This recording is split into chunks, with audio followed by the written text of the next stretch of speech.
కేటీఆర్‌కి సంబంధించి ఏదైతే ఫార్ములా రేస్‌కి సంబంధించినటువంటి వ్యవహారంలో ముందుగా క్యాబినెట్ అనుమతి తీసుకోకుండా డబ్బులు కట్టేశారు. ఆ తర్వాత క్యాబినెట్ అనుమతి తీసుకున్నారు. లేదా అసలు అనుమతే తీసుకోలేదు. అది చట్టవిరుద్ధం, లేకపోతే నిబంధనలకు విరుద్ధం, ప్రొసీజరల్ విరుద్ధం.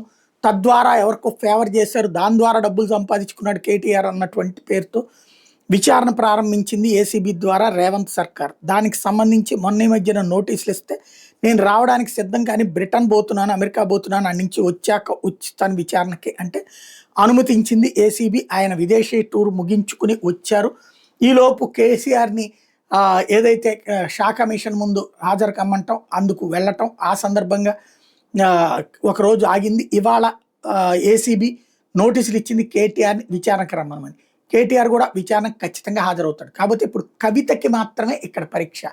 ఎందుకంటే మా నాన్న చుట్టూ దెయ్యాలు ఉన్నాయి అని చెప్తుంది. వాళ్ళ నాన్న చుట్టూ ఉన్నటువంటిది సంతోష్ రావు, కేటీఆర్ లాంటి వాళ్ళే.